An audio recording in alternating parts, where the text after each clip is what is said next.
यह प्रश्न बहुत लोगों के मन में उठता है और यह प्रश्न उठना गलत नहीं है, क्योंकि जब कोई व्यक्ति भगवान राम को मर्यादा पुरुषोत्तम कहता है तो मन में तुरंत एक सवाल आता है, अगर कोई पुरुष अपनी पत्नी को त्याग दे तो वह पुरुषोत्तम कैसे हो सकता है? यह सवाल केवल आज के समय का नहीं है, यह सवाल सदियों से उठता रहा है और शायद इसी सवाल के भीतर एक गहरा सत्य छिपा हुआ है। रामायण केवल एक कहानी नहीं है, रामायण मनुष्य के भीतर के संघर्ष की कहानी है। एक तरफ प्रेम होता है और दूसरी तरफ कर्तव्य। एक तरफ हृदय होता है और दूसरी तरफ समाज। और कई बार जीवन में ऐसा क्षण आता है जब मनुष्य को इन दोनों में से एक को चुनना पड़ता है। भगवान राम के जीवन में भी ऐसा ही क्षण आया था, जब अयोध्या के कुछ लोगों ने माता सीता के चरित्र पर प्रश्न उठाया। यह प्रश्न अन्यायपूर्ण था, यह प्रश्न गलत था, लेकिन समाज का प्रश्न था। राम उस समय केवल पति नहीं थे, राम उस समय अयोध्या के राजा भी थे। और एक राजा के सामने सबसे कठिन प्रश्न यही होता है, क्या वह अपने व्यक्तिगत प्रेम को चुने या अपने राज्य की मर्यादा को? यहीं से राम का जीवन बहुत कठिन हो जाता है, क्योंकि राम जानते थे कि सीता पवित्र हैं। राम जानते थे कि सीता निर्दोष हैं, लेकिन फिर भी उन्होंने सीता को वन भेज दिया। यही वह घटना है जिस पर सबसे ज्यादा आलोचना होती है। और सच कहा जाए तो यह आलोचना गलत भी नहीं है, क्योंकि अगर हम केवल एक पति के रूप में देखें तो यह निर्णय बहुत कठोर लगता है। लेकिन अगर हम एक राजा के रूप में देखें तो कहानी थोड़ी अलग हो जाती है। राम का जीवन हमेशा त्याग से भरा हुआ था। उन्होंने सिंहासन त्याग दिया, उन्होंने राजमहल त्याग दिया, उन्होंने 14 वर्ष का वनवास स्वीकार किया। राम का जीवन हमेशा कर्तव्य के लिए समर्पित रहा। लेकिन जब सीता का प्रश्न आया तो यह त्याग और भी दर्दनाक हो गया, क्योंकि इस बार त्याग किसी वस्तु का नहीं था, इस बार त्याग अपने प्रेम का था। कई संत और विद्वान कहते हैं कि राम ने सीता का त्याग नहीं किया था, राम ने स्वयं का त्याग किया था। क्योंकि सीता को वन भेजने के बाद राम ने कभी दूसरा विवाह नहीं किया, राम ने जीवन भर अकेले रहना स्वीकार किया। यह बात बहुत कम लोग सोचते हैं।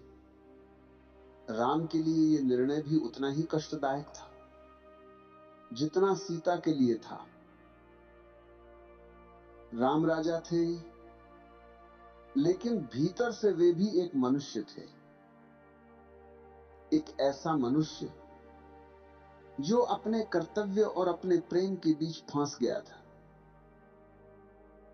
इसीलिए राम का जीवन इतना जटिल है, राम को समझना आसान नहीं है। क्योंकि राम केवल एक आदर्श पति की कहानी नहीं है, राम एक आदर्श राजा की कहानी भी है। और कई बार राजा का धर्म व्यक्ति के धर्म से अलग हो जाता है। यही रामायण का सबसे कठिन सत्य है। राम पूर्ण नहीं थे, राम संघर्ष से भरे हुए थे।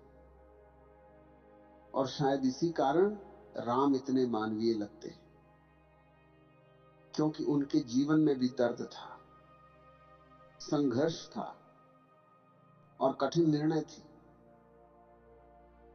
राम को पुरुषोत्तम इसलिए नहीं कहा गया क्योंकि उन्होंने कभी गलती नहीं की। राम को पुरुषोत्तम इसलिए कहा गया क्योंकि उन्होंने हर परिस्थिति में मर्यादा को चुना। लेकिन यह भी सच है कि इस निर्णय ने बहुत पीड़ा दी, सीता को भी, राम को भी, और शायद पूरे मानव समाज को भी। इसलिए राम की कहानी केवल पूजा करने की कहानी नहीं है। राम की कहानी प्रश्न करने की भी कहानी है, क्योंकि प्रश्न से ही समझ पैदा होती है और समझ से ही ज्ञान जन्म लेता है। शायद यही कारण है कि हजारों वर्षों बाद भी लोग राम के जीवन पर चर्चा करते हैं, क्योंकि राम का जीवन सिर्फ एक देवता का जीवन नहीं है, वह मनुष्य के भीतर के धर्म और द्वंद्व की कहानी है। राम की कहानी जितनी सरल दिखाई देती है उतनी सरल वास्तव में है नहीं, क्योंकि राम का जीवन केवल एक व्यक्ति का जीवन नहीं था, वह एक पूरे समाज की जिम्मेदारी था। और जब कोई व्यक्ति समाज की जिम्मेदारी उठाता है तो उसका जीवन उसका अपना नहीं रह जाता। यहीं से राम की त्रासदी शुरू होती है। राम केवल पति नहीं रह गए थे, राम राजा बन चुके थे, और राजा का जीवन कई बार उसके व्यक्तिगत जीवन से बड़ा हो जाता है। लेकिन क्या इसका मतलब यह है कि एक राजा अपनी पत्नी के साथ अन्याय कर सकता है? यही वह प्रश्न है जिसने सदियों से लोगों को उलझाया हुआ है। कुछ लोग कहते हैं राम का निर्णय गलत था क्योंकि एक निर्दोष स्त्री को दंड मिला, और यह तर्क बहुत लोगों को सही लगता है, क्योंकि अगर हम केवल न्याय की दृष्टि से देखें तो सीता के साथ अन्याय हुआ था। सीता ने पहले ही अग्नि परीक्षा दी थी, सीता ने अपनी पवित्रता सिद्ध कर दी थी। फिर भी समाज के कुछ लोगों ने प्रश्न उठाए, और उन्हीं प्रश्नों ने राम को एक कठिन निर्णय के सामने खड़ा कर दिया। यही एक गहरी बात समझनी जरूरी है। रामायण हमें केवल आदर्श नहीं सिखाती, रामायण हमें समाज की कठोर सच्चाई भी दिखाती है। समाज अक्सर न्यायपूर्ण नहीं होता, समाज कई बार निर्दयी होता है, और समाज का दबाव बहुत शक्तिशाली होता है। राम उसी दबाव के बीच खड़े थे। एक तरफ उनका प्रेम था और दूसरी तरफ उनका राज्य, और राम ने राज्य को चुना। यहीं से आलोचना शुरू होती है, क्योंकि बहुत लोग कहते हैं कि एक पति को अपनी पत्नी के साथ खड़ा होना चाहिए था। यह बात आज के समय में बहुत लोगों को सही लगती है, लेकिन उस समय का समाज अलग था। राजा केवल एक व्यक्ति नहीं माना जाता था, राजा पूरे समाज का प्रतिनिधि माना जाता था। अगर समाज के मन में राजा के प्रति संदेह पैदा हो जाता तो राज्य की मर्यादा टूट जाती। राम शायद इसी भय से घिरे हुए थे, लेकिन इसका अर्थ यह नहीं है कि उनका निर्णय पीड़ादायक नहीं था। वास्तव में राम का यह निर्णय राम के जीवन का सबसे दुखद निर्णय था, क्योंकि उस निर्णय ने केवल सीता को ही नहीं, राम को भी अकेला कर दिया। सीता वन में चली गई और राम राजमहल में रहकर भी अकेले हो गए। यही राम की कहानी का सबसे दर्दनाक पहलू है। क्योंकि इतिहास अक्सर राजा के निर्णय को देखता है, लेकिन उस निर्णय के पीछे छिपे दर्द को नहीं देखता। राम ने सीता को वन भेजा, लेकिन राम ने स्वयं भी सुखी जीवन नहीं जिया। राम ने दूसरा विवाह नहीं किया। राम ने जीवन भर सीता की स्मृति के साथ जीवन बिताया। यह बात कई लोगों को पता भी नहीं होती। यहीं से एक नया प्रश्न पैदा होता है, क्या राम वास्तव में निर्दयी थे, या वह एक ऐसे व्यक्ति थे जो अपनी ही बनाई हुई मर्यादा में कैद हो गए थे? यह प्रश्न आज भी खुला हुआ है, और शायद इसी कारण राम का जीवन इतना चर्चित है, क्योंकि राम पूर्ण नहीं दिखते। राम संघर्ष करते हुए दिखाई देते, और शायद इसी कारण लोग उनसे जुड़ पाते, क्योंकि हर मनुष्य के जीवन में भी कभी कभी ऐसे निर्णय आते हैं जहां कोई भी विकल्प पूरी तरह सही नहीं होता। राम भी शायद उसी स्थिति में थे। एक ऐसा निर्णय जहां हर रास्ता दर्द से भरा हुआ था। यही कारण है कि रामायण केवल पूजा की कथा नहीं है। रामायण एक गहरा मानवीय प्रश्न भी है, और यही प्रश्न हमें सोचने पर मजबूर करता है।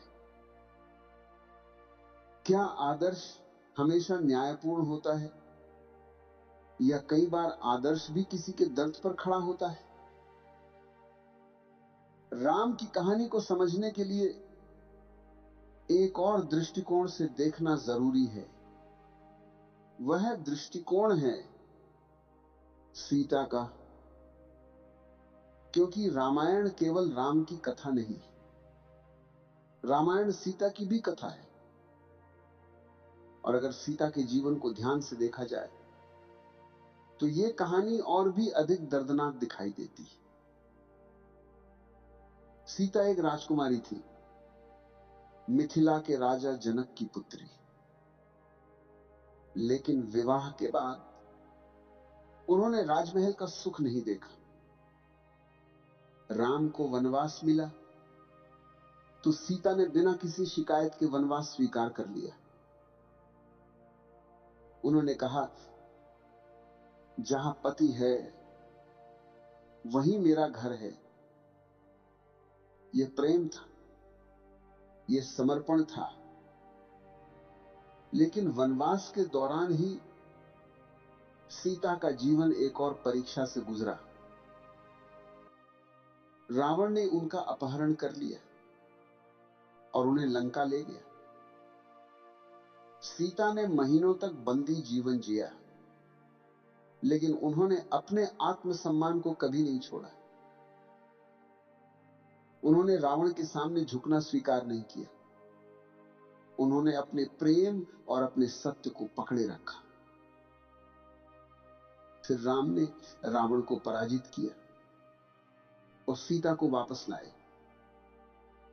लेकिन तभी एक और परीक्षा सामने आई, अग्नि परीक्षा।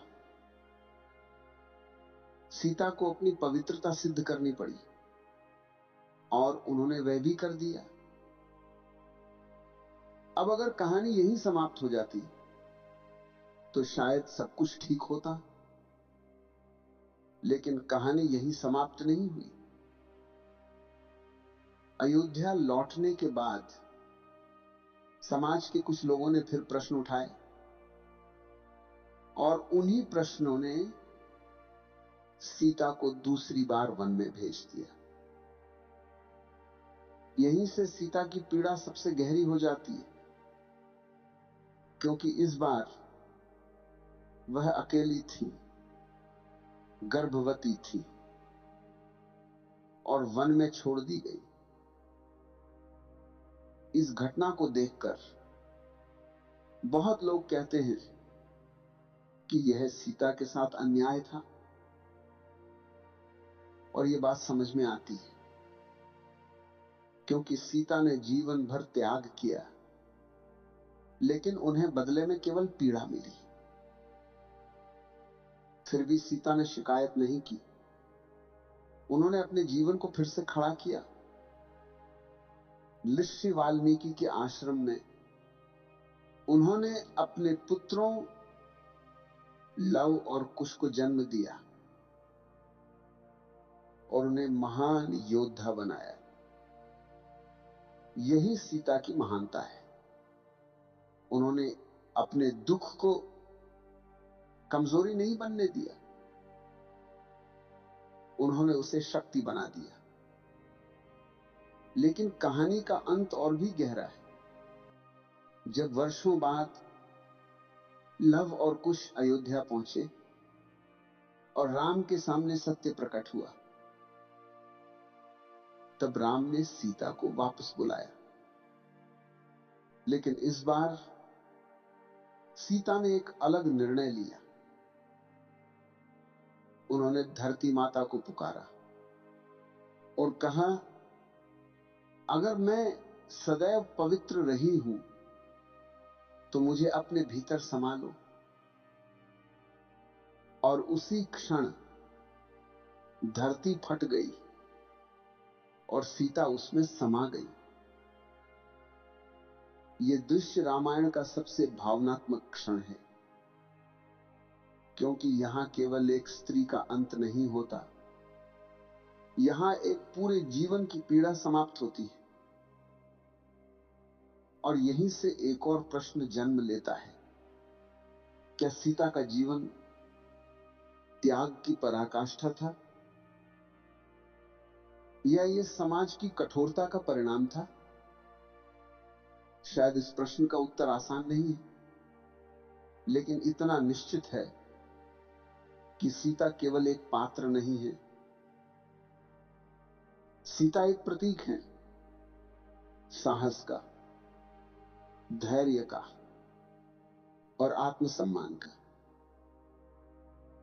और शायद इसी कारण रामायण में जितना सम्मान राम को मिलता है, उतना ही सम्मान सीता को भी मिलता है।